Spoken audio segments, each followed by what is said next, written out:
바보로 소문난 격리직원 수님이 재래시장 건물 화재로 죽을 뻔한 위기에 처하자 과일 가게 총각 진수가 목숨 걸고 구해냅니다. 그런데 수님은 정신을 차리자마자 황당한 제안을 합니다. 신혼집은 제가 마련할게요. 네? 저랑? 저랑 결혼해요. 한편 화재 이후 상인회장은 1,000억 원대 재개발을 강하게 밀어붙이고 제가 그러지 않았습니다. 믿어주세요. 세상에 믿을 사람 하나 없네. 그날 밤의 방화범으로 진수가 지목됩니다. 정말 진수가 범인일까요? 수님은 그날 밤을 떠올렸습니다. 불타는 건물을 보며 엷은 미소를 띠고 있던 남자. 그 남자와 진수는 무슨 사이일까요? 이야기 시작 전에 구독과 좋아요 눌러주시고 어디서 듣고 계신지도 댓글로 남겨주세요. 그곳으로 행운을 보내드리겠습니다. 살려주세요. 여기 사람 있어요. 살려주세요. 아무도 오지 않는 건가? 너무 무서워요. 살려주세요. 수님은 목구멍까지 차오르는 연기를 들이마시며 작게 중얼거렸습니다. 아니, 중얼거린 게 아니라 비명을 지른 건지도 몰랐습니다. 귀가 먹먹했고 눈앞이 뿌옇게 흐려졌으니까요.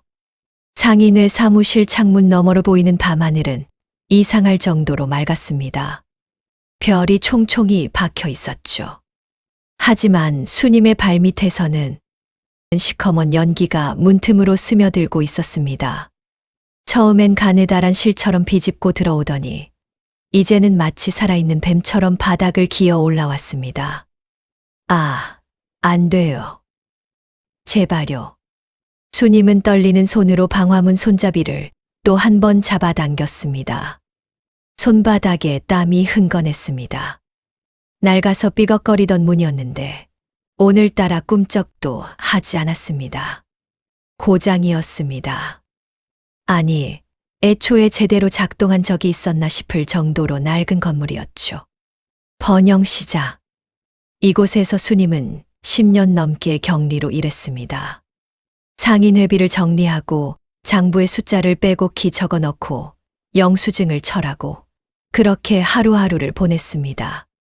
사람들은 수님을 무시했습니다. 어눌한 말투로 말을 더듬는 데다 멍하니 있는 모습 때문에 바보 취급을 받았죠. 수님은 그게 편했습니다. 눈에 띄지 않는 게, 아무도 자기를 신경 쓰지 않는 게, 마치 존재하지 않는 사람처럼 생활하는 게 편했으니까요. 하지만 지금은 달랐습니다. 살려주세요. 누구 없어요. 수님은 창문을 두드리며 소리를 질렀습니다. 목소리가 갈라졌습니다. 배 속으로 연기가 스며들어 기침이 터져 나왔습니다. 가슴이 조여들었습니다. 숨을 쉴 수가 없었습니다.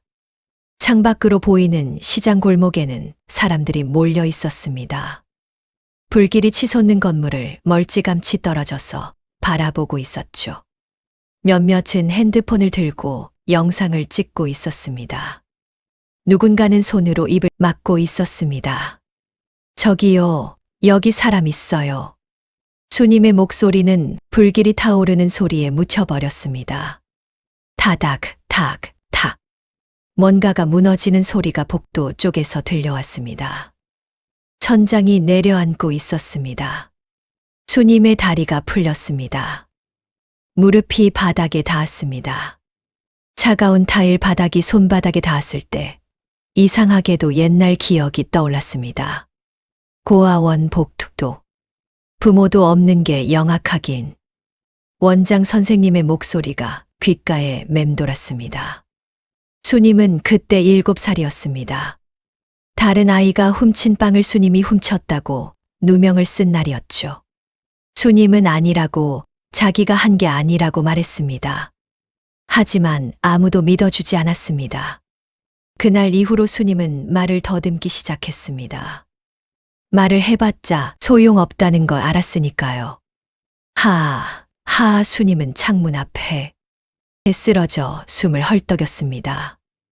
연기가 목구멍을 긁었습니다. 눈물이 주르륵 흘렀습니다. 뜨거운 공기가 얼굴을 태웠습니다. 이렇게 죽는 건가? 그 순간이었습니다. 수님 씨, 수님 씨. 누군가의 목소리가 들렸습니다. 수님은 고개를 들어 창문 밖을 보았어요. 흐릿한 시야 너머로 누군가가 몸에 물을 붓고 건물 안으로 뛰어들어오는 게 보였습니다. 불길을 뚫고 들어오는 사람. 그게 누구인지 알아보기도 전에 2번 다시 열리지 않을 것 같던 사무실 문이 쾅 하고 열렸습니다. 수님 씨, 진수였습니다. 시장에서 과일 가게를 하는 박진수 36살. 수님보다 2살 많았죠. 그는 항상 수님에게 따뜻하게 말을 걸어주던 유일한 사람이었습니다. 다른 상인들이 말투가 어울하다며 수님을 비웃을 때도 진수만은 수님 씨, 오늘도 고생 많으셨어요. 하고 인사를 건넸습니다. 가끔 과일을 한 봉지 쥐어주기도 했죠. 진수 씨. 수님은 믿을 수가 없었습니다. 진수의 옷은 젖어 있었고 얼굴엔 땀과 그을음이 범벅이 되어 있었습니다. 그는 수님에게 달려와 그녀의 팔을 붙잡고 물에 젖은 손수건을 입과 코를 막으라며 수님의 손에 쥐어줬습니다. 일어나세요. 빨리요. 진수의 목소리는 급했지만 단단했습니다. 수님은 그의 팔에 의지해 간신히 몸을 일으켰습니다. 다리에 힘이 들어가지 않았습니다. 저는 괜찮으니까. 진수 씨라도 먼저. 말도 안 되는 소리 하지 마세요. 진수는 수님의 말을 자르고 그녀를 등에 업었습니다. 수님의 몸이 공중에 떴습니다. 진수의 등은 뜨겁고 넓었습니다. 심장이 쿵쿵 뛰는 소리가 등을 통해 전해졌습니다. 꽉 잡으세요. 진수는 연기가 가득한 복도로 뛰어들었습니다. 수님은 진수의 목을 꽉 붙잡았습니다. 불길이 양옆에서 타오르고 있었습니다. 벽지가 까맣게 타들어가고 천장에서 뭔가가 뚝뚝 떨어졌습니다. 조심하세요. 수님이 소리쳤을 때 천장 일부가 무너져 내렸습니다. 진수는 몸을 옆으로 피했지만 떨어진 목재 조각이 그의 팔을 스쳤습니다. 수님은 진수의 팔에서 피가 흐르는 걸 봤습니다. 진수 씨, 피가. 괜찮아요. 신경 쓰지 마세요. 진수의 목소리는 여전히 단단했습니다. 그는 계단을 내려갔습니다. 1계단, 2계단. 수님은 진수의 등에 매달려 눈을 질끈 감았습니다. 뜨거운 공기가 얼굴을 때렸습니다. 귀가 멍멍했습니다. 그리고 마침내 나왔다. 밖에서 누군가의 외침이 들렸습니다. 차가운 공기가 얼굴에 닿았습니다. 수님은 눈을 떴습니다. 밤하늘이 보였습니다. 별이 반짝이고 있었습니다. 진수는 건물 밖으로 나오자마자 바닥에 무릎을 꿇었습니다. 수님을 조심스럽게 내려놓고는 그대로 옆으로 쓰러졌습니다. 가슴이 격하게 오르내렸습니다. 진수의 팔에서 피가 흐르고 있었습니다. 얼굴은 그을음으로 새까맣게 물들어 있었고 눈만 하얗게 빛나고 있었습니다. 괜찮아요? 진수가 옆에 눕혀놓은 수님을 보고 물었습니다. 숨을 헐떡이면서도 수님을 걱정하는 눈빛이었습니다. 수님은 대답할 수가 없었습니다. 목이 메었습니다. 눈물이 또 흘렀습니다. 이번엔 연기 때문이 아니었습니다. 저 때문에 팔이. 수님이 울먹거리며 말했어요. 진수는 희미하게 웃었습니다. 입술이 갈라져 있었고 목소리는 쉬어 있었지만 그 웃음은 진심이었습니다. 수님은 난생 처음 느꼈습니다. 누군가 자신을 위해 목숨을 걸었다는 사실을. 누군가 자신을 포기하지 않았다는 사실을. 심장이 미친 듯이 뛰었습니다. 가슴이 뜨거웠습니다. 불길 속에 있을 때보다 더 뜨거웠습니다. 멀리서 사이렌 소리가 들려왔습니다. 빨간 불빛이 골목을 밝혔습니다. 사람들이 몰려들었습니다. 누군가 수님의 어깨를 붙잡았고 누군가 진수를 일으켜 세웠습니다. 하지만 수님의 눈에는 오직 진수만 보였습니다. 그리고 그 뒤로 불타는 건물을 바라보는 한 남자가 있었습니다. 그는 차 안에서 건물을 바라보고 있었습니다. 불길이 건물을 집어삼키는 모습을. 그의 입가에 희미한 미소가 떠올랐습니다. 끝났군. 그는 짧게 중얼거리고는 차 시동을 걸었습니다. 수님은 그 순간을 봤습니다. 혼미한 의식 속에서도 그 차를, 그 번호판을, 그 남자의 얼굴을 또렷하게 기억했습니다. 그리고 수님은 그대로 정신을 잃었습니다. 소독약 냄새에 눈을 떴을 때 가장 먼저 본 건 침대 옆 의자에서 졸고 있는 진수였습니다. 팔에는 하얀 붕대가 칭칭 감겨 있었고 손등에는 까만 그름 자국이 남아 있었습니다. 수님이 몸을 뒤척이자 진수가 번쩍 눈을 떴습니다. 수님 씨, 괜찮아요? 진수의 목소리에는 진심 어린 걱정이 묻어 있었습니다. 그 말이 가슴에 박혔습니다. 괜찮아요? 수님은 평생 누군가의 걱정을 받아본 적이 없었으니까요. 고아원에서 자랄 때도, 열이 나서 보건실에 누워 있을 때도 아무도 찾아오지 않았습니다. 부모도 없는 게 영악하게 꾀병이나 부리고 하는 말만 들렸을 뿐이었죠. 수님은 그렇게 배웠습니다. 아파도 혼자 참는 것. 힘들어도 내색하지 않는 것. 누구도 자기를 걱정하지 않는다는 것. 하지만 지금 진수는 걱정하고 있었습니다. 저는 괜찮아요. 수님은 겨우 입을 열었습니다. 목소리가 갈라졌습니다. 물 드실래요? 진수는 물컵을 집어 빨대를 수님의 입에 가져다 댔습니다. 수님은 물을 한 모금 마시며 진수의 팔에 감긴 붕대를 봤습니다. 진수 씨, 팔은. 아, 이거요? 괜찮아요. 살짝 긁힌 거예요. 진수는 웃으며 말했습니다.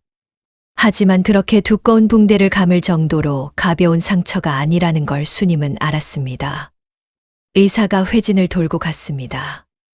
이틀 정도 입원이 필요하다고 했습니다. 의사가 나간 뒤에도 진수는 자리를 지켰습니다. 진수 씨, 이제 가보세요. 가게도 있으시잖아요. 괜찮아요. 오늘은 시장이 문 닫았어요. 화재 조사 때문에요. 그리고 수님 씨, 보호자가 없잖아요. 수님은 입을 다물었습니다. 맞았습니다. 보호자란에 쓸 이름도 전화번호도 없었습니다. 제가 있을게요. 진수는 다시 의자에 앉으며 환하게 웃었습니다. 수님은 그 배려가 낯설었습니다. 왜 나한테 이러는 거지? 경계심이 올라왔지만 진수는 그저 편안하게 웃고 있을 뿐이었습니다. 이틀이 지났습니다. 퇴원날 아침 진수는 수님의 짐을 들어주었습니다. 집까지 데려다 드릴게요. 아니에요. 괜찮아요. 수님 씨, 아직 몸이 안 좋으시잖아요. 수님은 결국 고개를 끄덕였습니다. 병원을 나와 천천히 걸어가는데 진수가 갑자기 멈춰 섰습니다. 수님 씨, 신발끈 풀렸어요. 수님이 허리를 숙이려는 순간 진수가 먼저 무릎을 꿇었습니다. 제가 해드릴게요. 아니에요. 괜찮아요. 하지만 진수는 이미 낡은 운동화 끈을 잡고 단단히 묶고 있었습니다. 수님은 그의 까만 머리를 내려다봤습니다. 햇살에 반짝이는 머리카락과 손등의 붕대가 눈에 들어왔습니다. 가슴이 또 조였습니다. 수님의 집은 시장 뒷골목 낡은 원룸이었습니다. 진수가 집 앞까지 데려다 주었습니다. 들어가세요. 푹 쉬시고요. 네, 고맙습니다. 진수가 돌아서려는 순간이었습니다. 진수 씨. 수님의 입에서 말이 튀어나왔습니다. 심장이 미친 듯이 뛰었습니다. 괜찮으시다면 식사라도 대접해 드리고 싶은데요. 진수는 잠시 멍하니 수님을 바라보다 환하게 웃었습니다. 아, 그러지 않으셔도 되지만 알겠습니다. 며칠 뒤 두 사람은 시장 근처 작은 카페 앞에서 만났습니다. 수님은 손에 땀이 났습니다. 수님 씨, 여기요. 진수가 손을 흔들었습니다. 근처 유명 돈가스 가게가 있다며 진수가 수님을 이끌었습니다. 수님이 말했어요. 진수 씨 더 비싼 거 사드리고 싶어요. 진수는 돈가스를 좋아한다며 그거면 충분하다고 말했지요. 식사를 마친 후 작은 카페로 옮겨 커피를 마시며 시장 이야기, 날씨 이야기를 나눴습니다. 별것 아닌 이야기들이었지만 수님은 이상하게 편안했습니다. 그리고 수님은 물었습니다. 진수 씨, 그날 왜 저를 구하신 거예요? 진짜 이유가 뭐예요? 진수는 잠시 커피잔을 내려다보다 천천히 입을 열었습니다. 왜인지는 모르겠어요. 그냥 지나칠 수가 없었어요. 수님 씨가 위험한 걸 보는데 가만히 있을 수가 없었어요. 그는 수님을 똑바로 바라봤습니다. 그게 다예요. 수님의 눈시울이 뜨거워졌습니다. 가슴 속 무언가가 와르르 무너졌습니다. 오랫동안 쌓아 올렸던 벽이, 마음의 빗장이 그렇게 무너져 내렸습니다. 수님은 홀린 듯 말했습니다. 신혼집은 제가 마련할게요. 네. 저랑 결혼해요? 진수는 눈이 휘둥그레졌습니다. 커피잔을 든 손이 그대로 멈췄습니다. 수님도 자기가 무슨 말을 한 건지 깨달았어요. 하지만 후회는 없었습니다. 이 사람이라면 괜찮을 것 같았으니까요. 진수는 수님의 눈을 봤습니다. 그 눈 속에는 깊은 슬픔이 숨어 있었습니다. 오랫동안 혼자였던 사람의 눈빛. 누구에게도 기댈 곳이 없었던 사람의 외로움. 진수는 그걸 읽었습니다. 이 여자를 지켜주고 싶다. 그 생각이 가슴 한가운데를 파고들었습니다. 하지만 결혼이라는 말은 아직 너무 무거웠습니다. 진수는 입을 열었다 다물었습니다. 커피잔을 만지작거렸습니다. 수님은 진수의 당황한 얼굴을 보고 재빨리 말했습니다. 아, 제 말에 너무 놀라셨죠. 수님은 너무 창피해 손을 꼭 쥐었습니다. 하지만 왠지 이 남자 아니면 안 될 것 같은 생각이 들었어요. 다시 용기를 내어 말했습니다. 우선 한 달만 사귀어 보면 안 될까요? 진수는 수님을 봤습니다. 떨리는 목소리, 불안한 눈빛. 하지만 그 속에는 간절함이 있었습니다. 진수는 천천히 고개를 끄덕였습니다. 알겠어요. 한 달 동안 서로 알아가 봐요. 수님의 얼굴에 환한 미소가 번졌습니다. 며칠 뒤 점심시간이었습니다. 수님은 진수의 과일 가게로 갔습니다. 가게 앞에는 신선한 과일들이 알록달록 쌓여 있었습니다. 사과, 배, 귤, 포도. 진수는 손님에게 과일을 담아주고 있었습니다. 진수 씨. 수님이 손을 흔들자 진수가 환하게 웃었습니다. 수님 씨, 오셨어요? 밥은 드셨어요? 네, 먹었어요. 제가 도와드릴까요? 아, 괜찮아요. 그냥 앉아 계세요. 하지만 수님은 이미 앞치마를 두르고 있었습니다. 과일 상자를 들어 올리려 했지만 무거워서 비틀거렸습니다. 아, 조심해요. 진수가 달려와 상자를 받쳤습니다. 이건 제가 할게요. 수님 씨는 저기 사과 좀 닦아주시겠어요? 수님은 고개를 끄덕이고 사과를 닦기 시작했습니다. 하지만 손이 서툴렀습니다. 사과가 대굴대굴 굴러떨어졌습니다. 아, 죄송해요. 수님이 허둥지둥 사과를 주우자 진수가 웃었습니다. 귀엽네. 진수는 수님의 서툰 모습이 오히려 사랑스러웠습니다. 있는 그대로의 그녀가 좋았습니다. 한편 화재 이후 시장에는 이상한 바람이 불기 시작했습니다. 재개발해야 해. 이러다 큰 사고라도 나면 다 죽어. 상인회 사무실에서 회장의 목소리가 울려 퍼졌습니다. 상인들이 모여 앉아 있었습니다. 불안한 얼굴들이었습니다. 다음엔 더 큰 사고가 날 수도 있습니다. 이 낡은 건물로는 안전을 보장할 수 없어요. 회장의 말에 상인들이 고개를 끄덕였습니다. 화재의 공포는 아직 생생했습니다. 타는 냄새, 무너지는 천장, 그 기억이 그들을 짓눌렀습니다. 재개발 동의서를 준비했습니다. 서명하시면 됩니다. 회장이 서류 뭉치를 꺼냈습니다. 수님은 구석에 앉아 그 광경을 지켜봤습니다. 겉으로는 멍하니 있었지만 머릿속은 빠르게 돌아가고 있었습니다. 너무 빨라. 화재가 난 지 일주일도 안 됐습니다. 그런데 벌써 재개발 이야기가 나왔습니다. 이상했습니다. 마치 준비라도 해둔 것처럼 모든 게 빠르게 진행됐습니다. 며칠 뒤 시장 분위기가 달라졌습니다. 회장은 화재를 기점으로 권한을 강화했습니다. 반대하는 상인들에게는 관리비를 올렸습니다. 벌금을 물렸습니다. 점검 명목으로 비용을 걷어갔습니다. 이게 무슨 횡포예요? 한 상인이 소리쳤지만 회장은 차갑게 웃었습니다. 규정이 그렇습니다. 불만 있으면 시장 떠나시죠. 상인들은 입을 다물었습니다.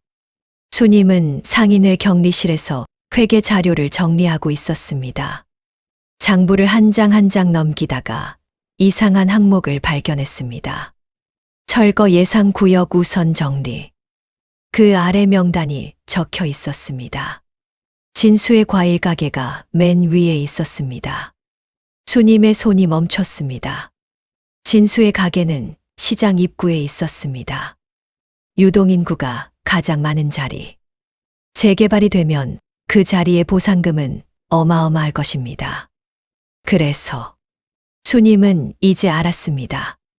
회장이 왜 진수를 눈의 가시처럼 여기는지. 수님은 장부를 조용히 덮었습니다. 겉으로는 아무것도 모르는 척했습니다. 하지만 머릿속에서는 계산이 빠르게 돌아갔습니다.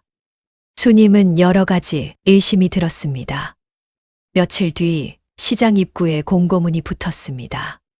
번영시장 재개발 계획 안내. 상인들이 공고문 앞에 모였습니다. 술렁거렸습니다. 재개발하면 우리 보상금은 얼마나 받아요? 분양을 받는 경우 분담금은요? 회장이 나타났습니다. 그는 상인들을 모아놓고 말했습니다. 재개발 안 하면 다 굶어 죽습니다. 이 낡은 시장으로 누가 와요? 재개발해서 새 건물 짓고 그래야 손님이 몰려옵니다. 상인들이 웅성거렸습니다. 그때 진수가 손을 들었습니다. 회장님, 분담금 상한선은 얼마예요? 우리가 감당할 수 있는 금액인가요?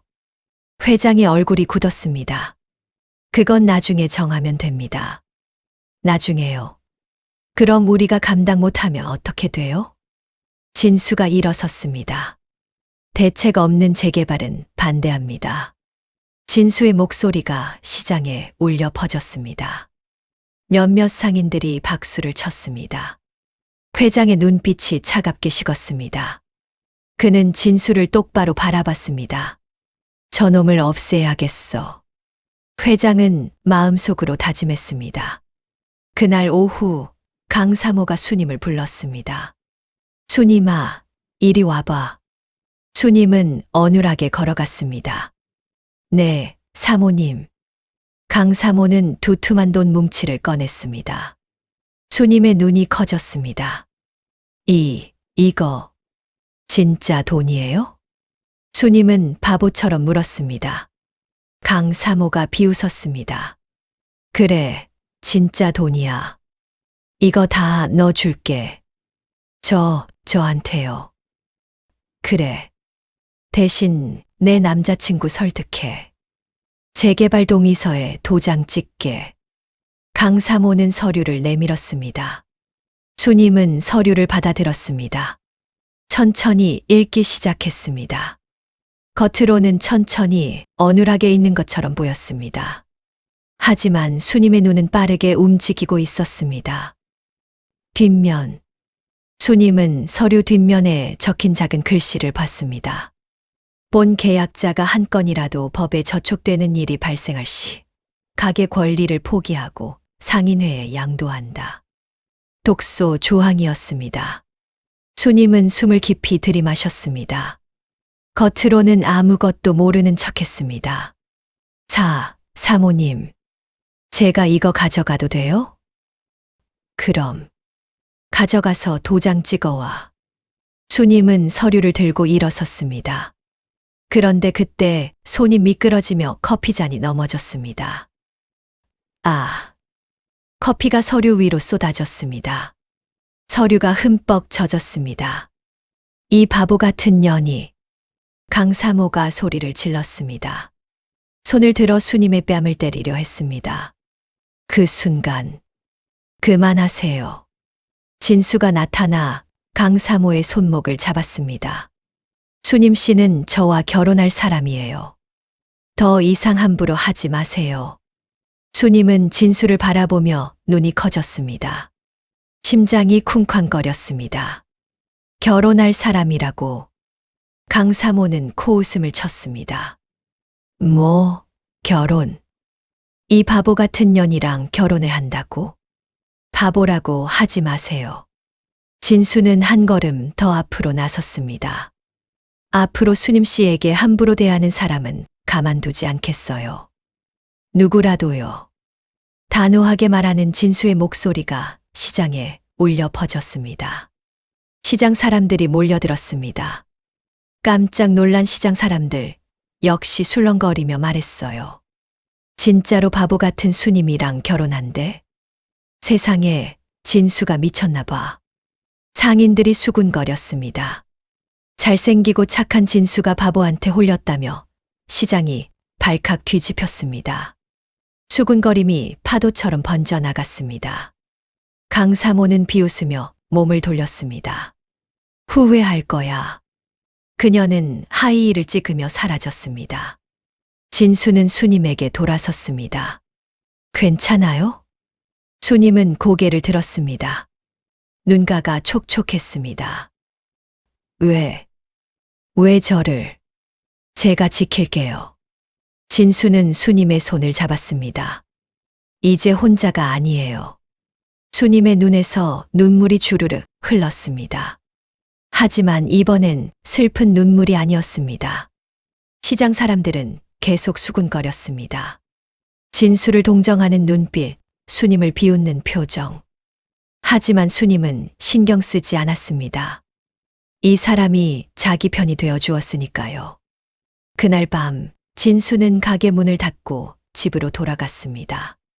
자정이 지났을 무렵 시장 골목에 검은 옷을 입은 남자들이 나타났습니다. 그들은 진수의 가게로 다가갔습니다. 유리창을 깼습니다. 과일 상자를 엎었습니다. 진열대를 부쉈습니다. 아침이 되었습니다. 진수는 망가진 가게를 보고 망연자실했습니다. 이게 대체. 수님도 가게로 달려왔습니다. 깨진 유리, 엎어진 과일, 부서진 진열대. 하지만 수님은 침착했습니다. 깨진 유리 조각 옆에 떨어진 담배꽁초를 봤습니다. 특정 브랜드였습니다. 회장의 경비업체 직원들이 피우는 담배. 역시. 수님은 담배꽁초를 주워 주머니에 넣었습니다. 그날 밤 수님은 시장을 빠져나갔습니다. 골목 구석에 있는 공중전화 부스로 갔습니다. 동전을 넣고 번호를 눌렀습니다. 여보세요, 경찰서죠. 수님의 목소리는 차갑고 명확했습니다. 바보 수님은 어디에도 없었습니다. 시장 상인회 비리 제보합니다. 증거는 제가 다 가지고 있어요. 수님은 전화를 끊고 부스를 나왔습니다. 집으로 돌아온 수님은 책상 서랍을 열었습니다. 낡은 노트가 있었습니다. 노트를 펼치자 빼곡한 글씨가 나타났습니다.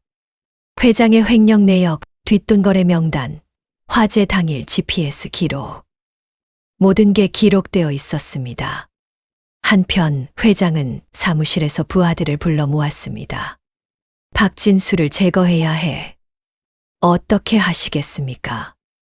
방화범 누명을 씌워. 회장은 차갑게 웃었습니다. 목격자를 매수해. 진수가 불 지르는 걸 봤다고 증언하게 만들어. 부하들이 고개를 끄덕였습니다.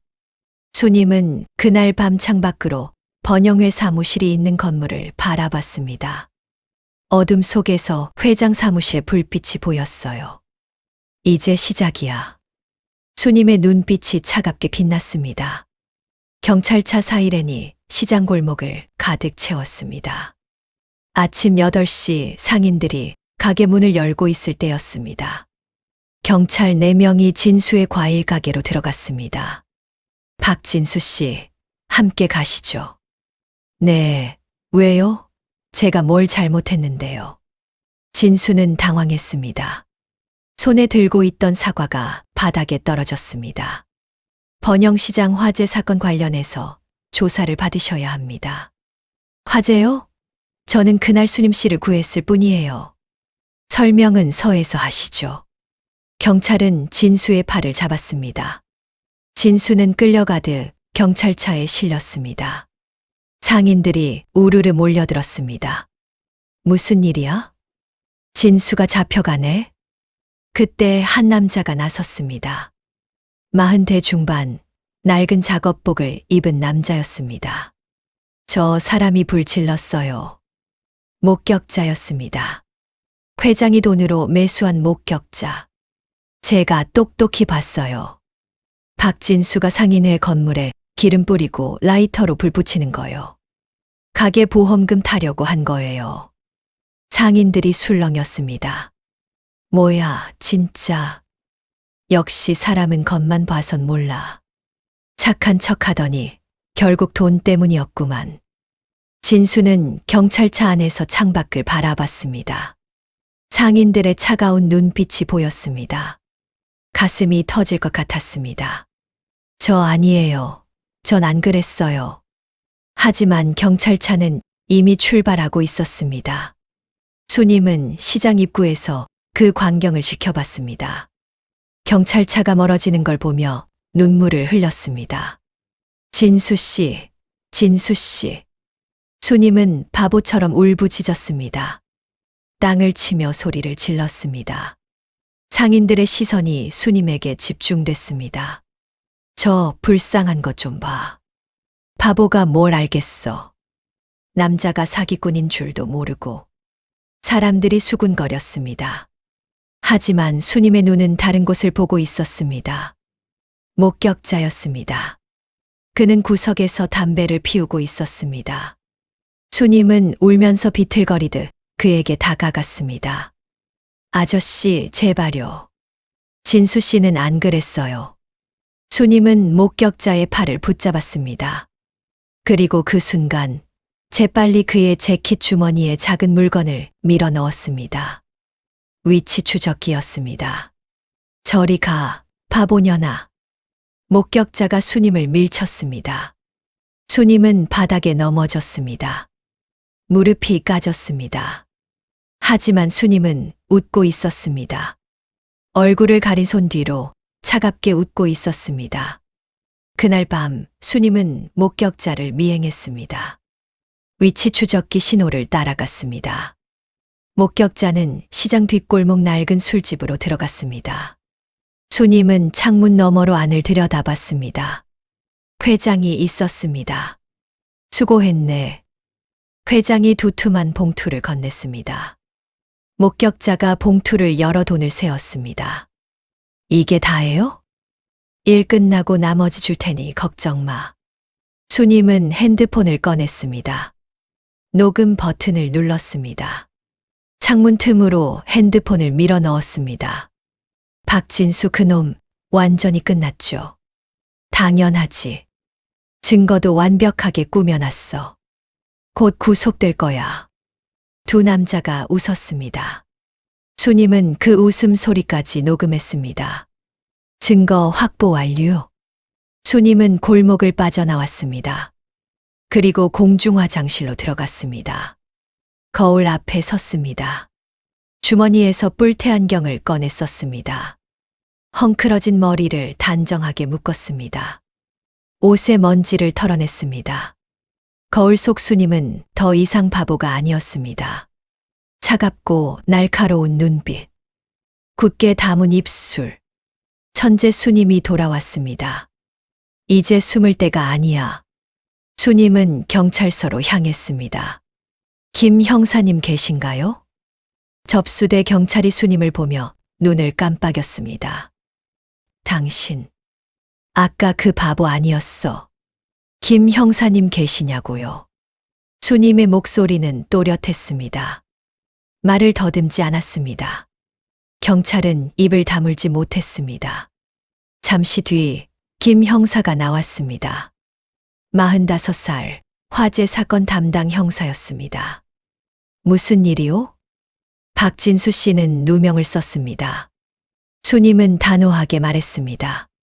김 형사의 눈썹이 올라갔습니다. 누명, 목격자 증언이 있는데 그 목격자는 매수됐어요. 수님은 핸드폰을 꺼냈습니다. 녹음 파일을 재생했습니다. 수고했네. 이게 다예요? 박진수 그놈 완전히 끝났죠. 회장과 목격자의 대화가 흘러나왔습니다. 김 형사의 얼굴이 굳었습니다. 이건 어떻게... 사진도 있어요. 수님은 핸드폰을 넘겼습니다. 회장이 돈 봉투를 건네는 사진이 선명했습니다. 김 형사는 수님을 빤히 쳐다봤습니다. 당신 상인들이 다 바보 같은 수님이라고 불렀었는데 진짜 범인은 상인회장 최만수입니다. 그가 화재를 일으켰어요. 재개발 이익을 위해서요. 수님의 목소리는 차갑고 논리정연했습니다. 김 형사는 소름이 돋았습니다. 증거가 있소. 있어요. 회장의 화재 당일 GPS 기록, 경비업체 직원 동선, 횡령 장부까지. 전부 다요. 김 형사는 숨을 들이마셨습니다. 하지만 최만수 회장 뒤에는 구의원이 있소. 수사가 쉽지 않을 거요. 수님은 예상했다는 듯 고개를 끄덕였습니다. 그럼 공권력 말고 다른 방법을 쓸게요. 다른 방법. 여론이요. 수님은 미소 지었습니다. 다음 날 아침 시장은 발칵 뒤집혔습니다. 상인들의 사물함에 가게 문 앞에 곳곳에 서류 봉투가 놓여 있었습니다. 봉투 안에는 장부 복사본이 들어 있었습니다. 이게 뭐야? 한 상인이 봉투를 열었습니다. 장부를 펼쳤습니다. 그리고 눈이 휘둥그레졌습니다. 세상에, 상인회비 횡령 내역이었습니다. 회장이 상인회비로 강남에 빌딩을 샀다는 기록. 구체적인 금액, 날짜, 계좌번호까지 모두 적혀 있었습니다. 42억? 이게 우리가 낸 돈이라고? 상인들이 모여들었습니다. 장부를 돌려봤습니다. 분노가 끓어올랐습니다. 저 도둑놈이 우리 피 같은 돈으로 빌딩을 샀다고? 시장이 들끓었습니다. 상인들은 회장 사무실로 몰려갔습니다. 최만수, 나와. 해명해. 문을 두드렸습니다. 소리를 질렀습니다. 수님은 멀찌감치 떨어져서 그 광경을 지켜봤습니다. 다시 바보 수님으로 돌아와 있었습니다. 멍하니 서 있는 것처럼 보였습니다. 하지만 그녀의 입가에는 희미한 미소가 떠올라 있었습니다. 이제 시작이야. 불길은 방향을 바꾸기 시작했습니다. 진수가 집으로 돌아온 건 저녁 7시였습니다. 증거 불충분으로 가석방됐습니다. 하지만 얼굴은 창백했고 눈은 충혈되어 있었습니다. 이틀 동안 유치장에 갇혀 있던 사람의 얼굴이었습니다. 진수 씨. 수님이 진수의 집으로 찾아왔어요. 진수를 보자마자 수님은 진수를 껴안았습니다. 괜찮아요? 다치진 않으셨어요? 네, 괜찮아요. 진수는 힘없이 웃었습니다. 수님은 진수의 손을 잡고 안으로 들어갔습니다. 씻고 오세요. 제가 맛있는 저녁 준비할게요. 진수는 샤워를 하고 나왔습니다. 거실에는 따뜻한 밥 냄새가 가득했습니다. 된장찌개, 김치찌개, 계란말이, 나물 반찬. 수님이 정성껏 차린 상이었습니다. 앉으세요. 두 사람은 마주 앉았습니다. 진수는 숟가락을 들었습니다. 하지만 밥을 뜨지 못했습니다. 손이 떨렸습니다. 진수 씨. 수님이 조용히 불렀습니다. 진수가 고개를 들었습니다. 네. 나 사실 사람들이 생각하고 말하는 것처럼 바보 같은 여자 아니에요. 수님의 목소리가 맑게 울렸습니다. 진수의 손에서 숟가락이 떨어졌습니다. 쨍그랑. 금속 소리가 방 안에 울려 퍼졌습니다. 뭐라고요? 진수는 멍하니 수님을 바라봤습니다. 수님은 뿔테 안경을 꺼냈었습니다. 헝클어진 머리를 뒤로 넘겼습니다. 그 순간 수님의 눈빛이 달라졌습니다. 흐릿하고 불안하던 눈빛이 날카롭고 또렷해졌습니다. 20살 때부터 바보인 척 살아왔어요. 아니, 어쩌면 그 전부터였을지도 몰라요. 수님은 천천히 말했습니다. 고아원에 있을 때부터 전 남들보다 머리가 좋았어요. 숫자를 한 번 보면 기억했고, 책을 읽으면 다 외웠어요. 하지만 그게 행복을 가져다 주진 않았어요. 수님의 목소리가 떨렸습니다. 똑똑한 고아는 영악하다고 했어요. 부모도 없는 주제에 잘난 척한다고 했어요. 그래서 전 숨었어요. 바보처럼 살았어요. 그게 살아남는 방법이었으니까요. 진수는 숨을 죽였습니다. 가슴이 먹먹했습니다. 20년이요. 20년 동안 말을 더듬고 멍하니 있고 무시당했어요. 그게 편했어요. 아무도 저를 신경 쓰지 않았으니까요. 수님은 진수를 똑바로 바라봤습니다. 하지만 진수 씨, 당신은 달랐어요. 당신은 바보인 저를 구했어요. 목숨을 걸고요. 수님의 눈에서 눈물이 흘렀습니다. 그래서 전 결심했어요. 이제 더 이상 숨지 않기로요. 당신을 지키기 위해서라면요. 진수는 입을 열었다 다물었습니다. 말이 나오지 않았습니다. 상인회장이 불을 질렀어요. 수님은 차분하게 말했습니다. 재개발 이익을 위해서요. 화재를 일으켜서 상인들을 불안하게 만들고 재개발 동의를 받아내려던 거예요. 그리고 진수 씨 가게를 빼앗으려고 했어요. 가장 좋은 자리니까요. 수님은 가방에서 노트를 꺼냈습니다. 빼곡한 글씨로 채워진 노트였습니다. 횡령 내역 뒷돈 거래, 화재 증거, 다 여기 있어요. 제가 모았어요. 진수는 노트를 펼쳤습니다. 정교한 숫자들, 날짜, 계좌번호. 모든 게 완벽하게 정리되어 있었습니다. 수님 씨, 미안해요. 진수 씨가 위험해질까봐 말 못했어요. 수님의 목소리가 떨렸습니다. 혼자 다 떠안고 싶었어요. 당신은 그냥 행복하게 지내면 되는 거였어요. 진수는 노트를 내려놓았습니다. 그리고 수님의 손을 꽉 잡았습니다. 얼마나 힘들었을까. 진수의 목소리도 떨렸습니다. 혼자서 그 지옥 같은 시간을 어떻게 버텼어요. 진수는 수님을 껴안았습니다. 수님은 진수의 품에 안겨 흐느꼈습니다. 미안해요. 속여서 미안해요. 아니에요. 고마워요. 진수는 수님의 등을 토닥였습니다. 나를 지켜주려고 했던 거잖아요. 고마워요. 진수는 배신감을 느끼지 않았습니다. 오히려 수님이 견뎌야 했던 외로움이, 아픔이, 슬픔이 느껴졌습니다. 가슴이 찢어질 것 같았습니다. 이제 혼자가 아니에요. 진수는 수님의 얼굴을 들어 올렸습니다. 이제부터는 같이 해요. 뭐든지. 수님은 고개를 끄덕였습니다. 내일부터 본격적으로 시작될 거예요. 수님은 눈물을 닦았습니다. 회장을 무너뜨릴 거예요. 그리고 진수 씨 누명을 완전히 벗길 거예요. 수님은 계획을 설명했습니다. 여론을 이용한 압박, 증거 수집, 결정적 타이밍. 모든 게 치밀하게 짜여 있었습니다. 진수는 감탄했습니다. 당신, 정말 천재네요. 이제야 알았어요? 수님이 처음으로 장난스럽게 웃었습니다. 제 손발이 되어 주실래요? 당연하죠.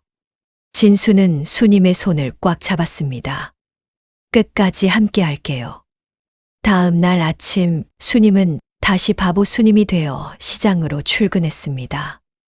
안경을 벗고 머리를 흐트러뜨리고 넘어질 듯 흔들흔들한 걸음걸이로 걸었습니다. 상인회 사무실에 들어서자 회장이 비웃었습니다. 바보 왔네. 남자친구 곧 다시 잡혀갈 텐데 올 준비는 했어. 수님은 멍하니 웃었습니다. 헤헤, 네. 강 사모가 다가왔습니다. 너 남자친구 곧 감방 다시 간다. 이번엔 구속이야. 증거가 완벽하거든. 강 사모는 악담을 퍼부었습니다. 수님은 고개를 숙인 채 듣고 있었습니다. 그러다 강 사모의 가방이 바닥에 떨어졌습니다. 아, 죄송해요. 수님이 허둥지둥 가방을 주었습니다. 그 짧은 순간 수님의 손이 가방 안쪽에 무언가를 붙였습니다. 소형 도청기였습니다. 조심하라고. 강 사모가 가방을 빼앗았습니다. 수님은 머리를 긁적이며 물러났습니다. 점심시간 수님은 화장실에서 이어폰을 꼈습니다. 도청기에서 소리가 들려왔습니다. 여보, 오늘 밤에 장부 태워버려야 해. 회장의 목소리였습니다. 왜, 지금? 상인들이 의심하기 시작했어. 장부 원본만 없으면 증거가 없는 거야. 알았어. 오늘 밤 11시에. 수님은 회심의 미소를 지었습니다. 핸드폰을 꺼내 김 형사에게 문자를 보냈습니다. 덫을 파는 사람은 절대 서두르지 않습니다. 수님은 그 사실을 누구보다 잘 알고 있었습니다. 그래서 그날도 평소처럼 일했습니다. 장부를 정리하고 영수증을 철하고 멍하니 창밖을 바라봤습니다. 오후 3시 수님은 회장 사무실로 들어갔습니다. 회장님, 이거 확인해 주세요. 수님은 서류를 내밀었습니다.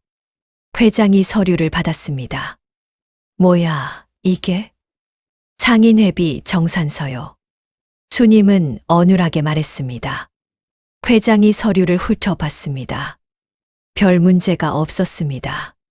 그래, 알았어. 가봐. 수님은 고개를 숙이고 나갔습니다.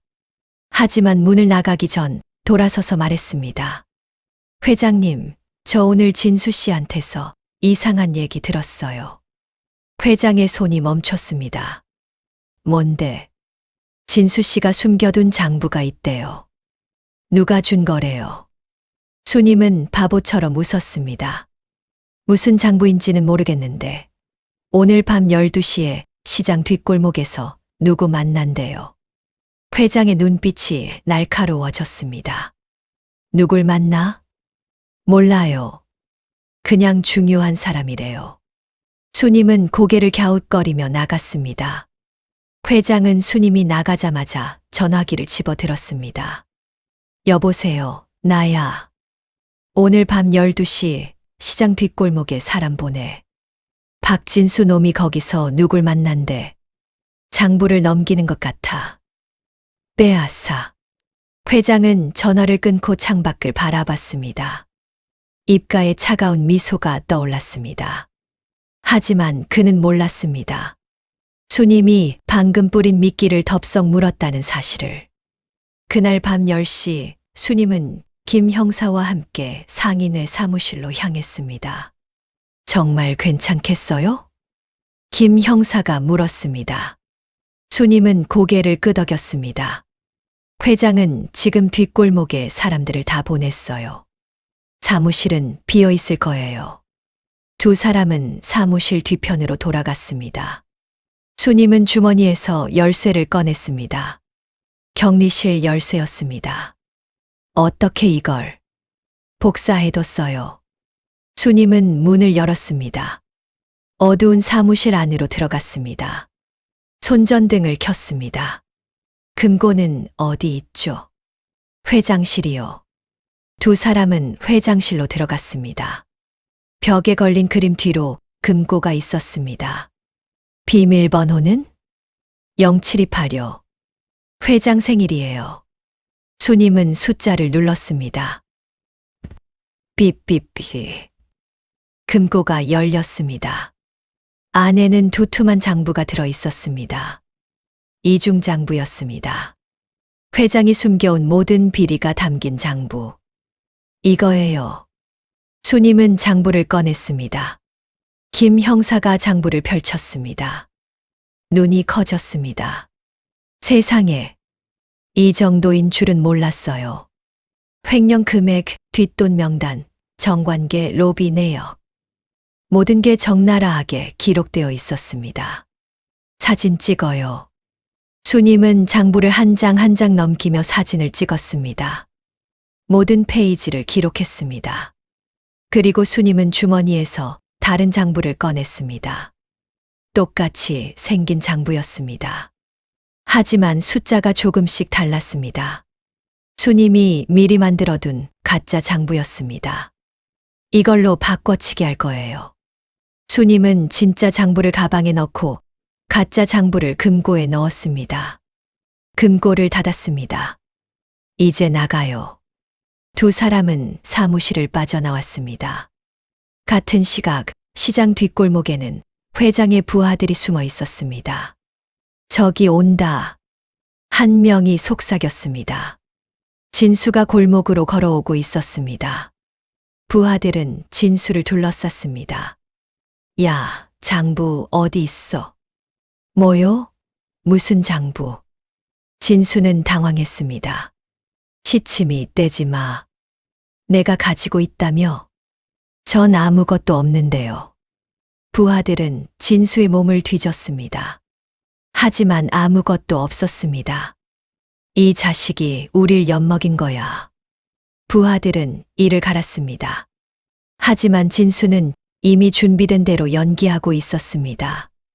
정말 모르겠는데요. 전 그냥 산책하러 나온 건데. 부하들은 허탈하게 웃었습니다. 속았다는 걸 깨달았습니다. 다음 날 아침 시장 중앙광장에 사람들이 모였습니다. 수님이 큰 스피커를 설치하고 있었습니다. 상인들이 의아한 얼굴로 모여들었습니다. 수님아, 뭐 하는 거야? 헤헤, 좋은 거 들려드릴게요. 수님은 바보처럼 웃었습니다. 그리고 스피커를 켰습니다. 처음엔 잡음만 들렸습니다. 그러다 목소리가 흘러나왔습니다. 여보, 그 바보년 남자친구만 치우면 재개발 돈은 다 우리 거야. 강사모의 목소리였습니다. 그래. 회장의 목소리였습니다. 여기 재개발만 하게 되면 재개발 예정 사업 금액 예상이 1,000억이야. 1,000억. 승인만 나서 그 중에 우리가 뒤로 1%만 먹어도 엄청난 금액이지. 내가 말 안 하면 회방 놓은 박진수 놈만 없으면 그 명당 자리에 재개발 예정비에 우리가 다 먹을 수 있어. 상인들의 얼굴이 굳었습니다. 상인들, 그것들은 개돼지야. 우리만 배불리 먹으면 되는 거지. 하하, 맞아. 그놈들은 평생 쥐꼬리만한 돈이나 받고 살겠지. 녹음이 계속 흘러나왔습니다. 상인들의 얼굴이 붉게 달아올랐습니다. 저 개자식들. 한 상인이 소리쳤습니다. 그 소리를 시작으로 시장이 들끓었습니다. 상인회로 가자. 해명 들어야지. 상인들이 우르르 회장실로 몰려갔습니다. 수님은 그 뒤를 천천히 따라갔습니다. 회장은 사무실에 앉아 있었습니다. 상인들이 문을 박차고 들어왔습니다. 회장, 이게 무슨 소리야? 우리가 개돼지야? 회장은 당황했습니다. 아니, 그게 아니라. 해명해, 당장. 회장은 금고를 열었습니다. 장부를 꺼냈습니다. 봐, 장부 여기 다 있어. 난 횡령 같은 거 안 했어. 회장은 장부를 펼쳤습니다. 하지만 상인들이 장부를 보는 순간 술렁거렸습니다. 이게 뭐야? 숫자가 이상한데. 이거 조작한 거 아니야? 회장은 장부를 다시 봤습니다. 숫자가 이상했습니다. 분명 자기가 적은 장부가 아니었습니다. 이게 아닌데. 회장은 식은땀을 흘렸습니다. 수님이 바꿔치기 했다는 걸 알 리 없었습니다. 강사모가 달려왔습니다. 여보, 무슨 일이야? 상인들이 강사모를 보자 분노가 폭발했습니다. 저 여자도 같이 잡아. 우리 돈 다 어디 갔어? 상인들은 강사모의 머리채를 잡았습니다. 비명이 터졌습니다. 그 순간 경찰차가 시장 입구에 도착했습니다. 김 형사가 내렸습니다. 최만수 씨, 횡령과 방화 혐의로 긴급 체포합니다. 회장의 얼굴이 창백해졌습니다. 수님은 군중 속에서 그 광경을 지켜봤습니다. 차갑게 웃고 있었습니다. 덫은 완벽하게 작동했습니다. 진실은 언제나 가장 강력한 무기입니다. 법정 안은 숨막히도록 조용했습니다. 회장은 피고석에 앉아 있었습니다. 멀쩡한 양복을 입고 있었지만 얼굴은 헬쑥했습니다. 피고인 혐의를 인정하십니까? 판사가 물었습니다. 회장은 고개를 저었습니다. 인정하지 않습니다. 증거가 조작됐습니다. 조작이라뇨? 누군가 저를 함정에 빠뜨린 겁니다. 장부도 가짜고 녹음도 조작된 거예요. 회장은 당당하게 말했습니다. 방청석에서 웅성거리는 소리가 들렸습니다. 그렇다면 증인을 소환하겠습니다. 판사가 말했습니다. 증인 이수님 씨, 앞으로 나오십시오. 법정 뒤편 문이 열렸습니다. 수님이 들어왔습니다. 뿔테 안경을 쓰고 단정한 검은색 정장을 입고 있었습니다. 머리는 깔끔하게 묶여 있었고 구두 굽이 바닥을 똑똑 두드렸습니다. 방청석이 술렁였습니다. 아니, 바보 같은 수님이가 뭘 안다고? 그런데 오늘은 완전 다른 사람 같은데. 회장은 수님을 보고 코웃음을 쳤습니다. 저 바보가 무슨 증언을 한다고. 하지만 수님이 증언석에 서서 입을 열자 회장의 얼굴이 굳었습니다. 저는 이수님입니다. 번영시장 상인회 경리로 5년간 근무했습니다. 수님의 목소리는 또렷했습니다. 말을 더듬지 않았습니다. 피고인 최만수는 5년간 상인회비를 횡령했습니다. 총 금액은 42억 8,530만 4천 원입니다. 장내가 조용해졌습니다. 판사가 눈을 들었습니다. 정확한 금액을 어떻게 아십니까? 제가 모든 장부를 기억하고 있습니다. 수님은 차분하게 말했습니다. 2020년 3월 15일, 피고인은 상인회 계좌에서 3천만 원을 인출해 개인 계좌로 이체했습니다. 영수증 번호는 20200315-001입니다. 수님은 멈추지 않고 계속 말했습니다. 2021년 7월 22일 800만 원, 2022년 1월 9일 2,500만 원, 2023년 4월 날짜와 금액이 줄줄이 흘러나왔습니다. 판사는 서류를 펼쳐 확인했습니다. 모든 게 정확했습니다. 회장은 입을 벌린 채 수님을 바라봤습니다. 회장의 변호인이 일어났습니다. 증인, 당신은 기억력이 비정상적으로 좋다는 건가요? 믿을 수 없는데요. 수님은 변호인을 똑바로 쳐다봤습니다. 형사소송법 제156조 2항에 의하면 증인의 진술은 법관의 자유심증에 따라 판단됩니다. 변호인께서 제 기억력을 의심하신다면 검증을 요청하셔도 됩니다. 변호인은 말을 잃었습니다. 수님이 법률까지 알고 있다는 사실에 당황했습니다. 수님은 계속 말했습니다. 또한 저는 화재 당일 피고인의 휴대폰 GPS 기록을 확보했습니다. 수님은 서류를 제출했습니다. 화재 발생 30분 전 피고인은 시장 후문 근처에 있었습니다. 하지만 피고인은 그날 지방 출장이었다고 진술했습니다. 거짓입니다. 회장의 얼굴이 창백해졌습니다. 저건 조작이야. 조작이 아닙니다. 수님은 차갑게 말했습니다. 통신사 기록이 증명합니다. 또한 시장 CCTV에도 피고인의 차량이 찍혀 있습니다. 수님은 사진을 제출했습니다. 회장의 차가 선명하게 찍혀 있었습니다. 그 순간 방청석 뒤편에서 한 남자가 벌떡 일어났습니다. 회장의 부하 중 한 명이었습니다. 제가 말하겠습니다. 남자는 떨리는 목소리로 외쳤습니다. 회장님이 시켰어요. 불 지르라고 돈 준다고 했어요. 법정이 술렁였습니다. 판사가 망치를 두드렸습니다. 조용히 하세요. 남자는 무릎을 꿇었습니다. 미안합니다. 저도 살고 싶었어요. 하지만 이제 더 이상 못 버티겠어요. 회장은 의자를 박차고 일어났습니다. 닥쳐, 이 배신자 새끼야. 앉으세요, 피고인. 판사의 목소리가 울렸습니다. 사흘 뒤 선고가 내려졌습니다. 피고인 최만수에게 징역 10년을 선고합니다. 망치가 내려쳤습니다. 회장은 고개를 떨궜습니다. 피고인 강미자에게 징역 5년을 선고합니다. 강 사모는 바닥에 주저앉았습니다. 법원 밖에는 상인들이 길게 줄을 서 있었습니다. 수님이 법원 문을 나서자 상인들이 일제히 고개를 숙였습니다. 수님 씨, 미안합니다.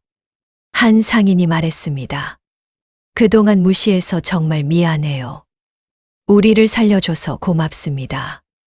상인들이 하나둘 다가와 사과했습니다. 수님은 환하게 웃었습니다. 괜찮아요. 이제 다 끝났잖아요. 진수가 수님에게 다가왔습니다. 손에는 빨간 장미 꽃다발이 들려 있었습니다. 수고했어요. 진수는 수님을 꼭 안아주었습니다. 수님은 진수의 품에 안겨 눈물을 흘렸습니다. 이번엔 기쁨의 눈물이었습니다. 한 달 뒤 번영시장은 완전히 달라졌습니다. 재개발권은 상인회 자치 조직으로 넘어왔습니다. 상인들은 수님을 고문으로 추대했습니다. 제가 회계를 투명하게 관리할게요. 수님은 횡령당했던 돈을 모두 환수했습니다. 상인들에게 한 푼도 빠짐없이 돌려줬습니다. 진수의 과일 가게는 손님들로 북적였습니다. 여기가 그 정의의 사도가 운영하는 가게래. 진짜, 와, 신기하다. 전국에서 사람들이 몰려왔습니다. 진수는 바쁘게 과일을 팔았습니다. 수님은 이제 더 이상 말을 더듬지 않았습니다. 상인회 회의에서 당당히 의견을 말했습니다. 하지만 진수 앞에서는 여전히 애교 많은 모습이었습니다. 진수 씨, 오늘 저녁 뭐 먹을까요? 수님 씨가 좋아하는 거 먹어요. 두 사람은 서로를 바라보며 웃었습니다. 석 달 뒤 드디어 결혼식 날이 왔습니다. 시장 한복판에 붉은 천막이 쳐졌습니다. 전통 혼례였습니다. 수님은 빨간색 동저고리에 족두리를 쓰고 있었습니다. 진수는 푸른 두루마기를 입고 있었습니다. 신랑 신부, 맞절하세요. 사회자의 목소리가 울렸습니다. 두 사람은 서로를 향해 절했습니다. 상인들이 박수를 쳤습니다. 환호성이 터졌습니다. 수님 씨, 진수 씨, 축하해요. 수님과 진수는 손을 꽉 잡았습니다. 고마워요, 진수 씨. 뭐가요? 그날 저를 포기하지 않고 구하러 와줘서요. 진수는 수님의 손을 더 세게 잡았습니다. 나도 고마워요. 나를 지켜줘서요. 두 사람은 밝은 미래를 약속했습니다. 불길 속에서 시작된 인연은 이렇게 아름다운 결실을 맺었습니다. 1년이 지났습니다. 번영시장의 재개발 일정은 드디어 확정이 되었어요. 재개발이 완료될 때까지 기존 상인들이 임시로 옮겨 운영을 할 수 있는 구역에서도 상인들을 맞이할 준비가 착착 이루어지고 있었습니다. 재개발이 완료되면 낡았던 건물들과 노후된 시설들은 이제 완전 새로운 모습으로 탈바꿈을 하여 손님을 맞이할 거예요. 그리고 오피스텔과 대규모 지식산업센터 등의 업무 시설도 함께 들어오기 때문에 전보다 더 많은 손님들로 인해 북적북적할 것입니다. 수님 씨, 이 시스템 정말 편해요. 한 상인이 태블릿을 들고 외쳤습니다. 수님이 만든 디지털 회계 시스템이었습니다. 매출 관리, 재고 관리, 세금 신고까지 모두 자동으로 처리됐습니다. 궁금한 거 있으면 언제든 물어보세요. 수님은 환하게 웃었습니다. 이제 누구도 수님을 바보라고 부르지 않았습니다. 진수는 시장 번영회장이 됐습니다. 젊은 상인들을 모아 회의를 했습니다. 요즘 온라인 판매가 중요하잖아요. 우리도 라이브 방송 한번 해볼까요? 좋은 생각이에요, 회장님. 진수는 리더가 됐습니다. 상인들이 존경하는 리더. 어느 날 저녁 수님은 진수에게 조심스럽게 말했습니다. 여보, 저 병원 다녀왔어요. 진수는 놀라서 수님을 바라봤습니다. 왜요? 어디 아파요? 아니에요. 수님은 수줍게 웃었습니다. 우리 아기 생겼어요. 진수는 잠시 멍하니 있다가 수님을 와락 껴안았습니다. 정말요? 진짜예요? 네, 진짜예요. 진수의 눈에서 눈물이 흘렀습니다. 기쁨의 눈물이었습니다. 소식이 시장에 퍼지자 상인들이 모두 달려왔습니다. 수님 씨, 축하해요. 이거 먹어요. 엽산 많이 든 거예요. 이 한우도 가져가세요. 상인들은 자기 일처럼 기뻐했습니다. 수님의 집은 영양제와 음식으로 가득 찼습니다. 수님은 그 모습을 보며 가슴이 뭉클했습니다.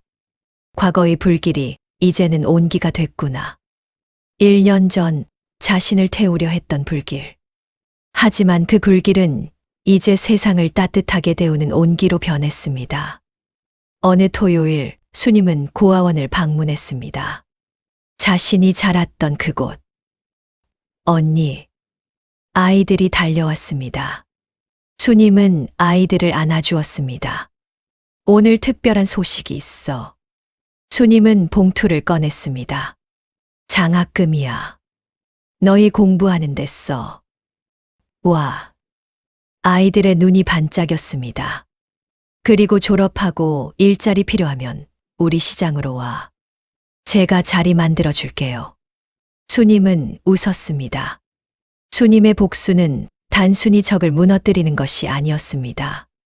더 나은 세상을 만드는 것이었습니다. 저녁이 되면 진수는 항상 집으로 돌아왔습니다. 그리고 매일 같은 일을 했습니다. 앉으세요. 진수는 수님을 의자에 앉혔습니다. 대야에 따뜻한 물을 받았습니다. 수님의 양말을 벗겼습니다. 진수 씨, 괜찮아요. 제가 할게요. 편하게 있어요. 몸도 무거운데 하루 종일 고생 많았어요. 진수는 수님의 발을 물에 담갔습니다. 부드럽게 마사지하며 씻겨주었습니다. 당신이 바보였어도 사랑했을 거예요. 진수가 말했습니다. 하지만 똑똑해서 더 고마워요. 나를 지켜줘서요. 수님은 눈물이 났습니다. 저야말로 고마워요. 수님은 이제 자신의 천재성을 숨기지 않았습니다. 상인들의 세무 문제를 도와줬습니다. 복잡한 서류를 정리해 줬습니다. 수님 씨, 우리 천사예요. 아니, 브레인이지. 상인들은 수님을 존경했습니다. 한편 감옥에 간 회장의 소식이 들려왔습니다. 전 재산 다 몰수당했대요. 교도소에서도 사람들이 같이 어울리지 않으려고 한다네요. 비참한 노후였습니다. 수님은 그 소식을 듣고도 동정하지 않았습니다. 자신이 뿌린 씨앗을 거두는 것뿐이었으니까요. 석 달 뒤 수님은 예쁜 딸을 낳았습니다. 이름 뭐로 지을까요? 진수가 물었습니다. 수님은 아기를 안으며 말했습니다. 빛이라는 의미를 담고 싶어요. 빛. 우리 아기는 어둠을 밝히는 빛이잖아요. 진수는 고개를 끄덕였습니다. 좋아요. 박빛나. 어때요? 완벽해요. 아기가 자라면서 수님을 닮아갔습니다. 두 돌이 되자 숫자에 관심을 보였습니다. 엄마, 하나, 둘, 셋. 우리 빛나 똑똑하네. 진수는 한박웃음을 지었습니다. 저녁 노을이 지는 시간, 수님과 진수는 유모차를 밀며 시장을 걸었습니다. 빛나야, 저기 봐. 할아버지가 사과 파시네. 바나나. 아기가 손가락으로 가리켰습니다. 수님은 문득 걸음을 멈췄습니다. 눈앞에 새로 지어진 상인의 건물이 보였습니다. 1년 전 불타버린 그 자리에 깨끗한 유리창, 튼튼한 벽. 더 이상 위험하지 않은 곳. 여보. 수님이 불렀습니다. 네. 고마워요. 그날 그 불길 속에서 나를 포기하지 않아줘서. 진수는 유모차를 멈췄습니다. 수님을 돌아보며 그녀의 이마에 입을 맞췄습니다. 포기할 수 없었어요. 처음 봤을 때부터 당신은 나의 전부가 됐으니까요. 두 사람은 웃었습니다. 하늘에는 별이 떠오르고 있었습니다. 시장에는 따뜻한 불빛이 켜졌습니다. 상인들의 웃음소리가 들렸습니다. 살아남은 한 여자의 이야기. 어릴 적 마음의 상처로 인해 바보로 위장하며 20년을 견뎌낸 여자. 사랑하는 사람을 지키기 위해 모든 것을 걸었던 여자. 그 여자의 위대한 기록은 번영시장의 전설이 되었습니다. 그리고 그 전설은 지금도 시장 골목 구석구석에 살아 숨쉬고 있습니다. 수님은 진수의 손을 꽉 잡았습니다. 우리 앞으로도 행복하게 살아요. 당연하죠. 진수는 수님의 손을 더 세게 잡았습니다. 영원히요. 유모차 안에서 아기가 깔깔 웃었습니다. 마치 모든 걸 알고 있다는 듯이. 불길은 끝났습니다. 이제 남은 건 따뜻한 빛뿐이었습니다. 그리고 그 빛은 영원히 꺼지지 않을 것입니다. 사랑하는 따뜻한 이야기, 구독자 여러분. 오늘 영상 재미있게 보셨는지요? 우리는 살면서 수많은 가면을 씁니다. 때로는 살아남기 위해, 때로는 상처받지 않기 위해, 때로는 사랑하는 사람을 지키기 위해. 수님은 20년 동안 바보라는 가면을 쓰고 살았습니다. 하지만 그 가면 뒤에는 누구보다 강하고 현명한 여성이 있었습니다. 이 이야기를 통해 전하고 싶었던 것은 세 가지입니다. 첫째, 겉모습으로 사람을 판단하지 말라는 것입니다. 바보로 보이는 사람이 천재일 수 있고, 약해 보이는 사람이 가장 강할 수 있습니다. 둘째, 진짜 사랑은 조건이 없다는 것입니다. 진수는 수님이 바보든 천재든 상관없이 그녀를 사랑했습니다. 그 진심이 수님의 다친 마음을 열었습니다. 셋째, 진정한 복수는 파괴가 아닌 회복입니다. 수님은 악인을 무너뜨리는 것에 그치지 않고 상처받은 사람들을 치유하고 더 나은 세상을 만들었습니다. 당신 곁에도 수님이 있을지 모릅니다. 무시당하고 가려지고 숨겨진 채 살아가는 누군가. 그들을 함부로 대하지 말아주세요. 그들에게도 이야기가 있고 아픔이 있고 빛나는 재능이 있습니다. 혹은 당신 자신이 수님이 처럼 본 모습을 숨기고 살아갈 수도 있겠지요. 불길은 모든 것을 태우지만 제 속에서 새로운 빛이 피어납니다. 당신의 인생에도 그런 빛이 찾아오기를 진심으로 바랍니다. 오늘 이야기 속에서 마음 한켠이 조금이라도 따뜻해지셨다면 앞으로도 당신의 하루에 조용히 힘이 되어 드릴 사연들을 계속 전해드리고 싶습니다. 아직 구독과 좋아요를 누르지 않으셨다면 저희 채널에 큰 힘이 되니 꼭 눌러주시고요.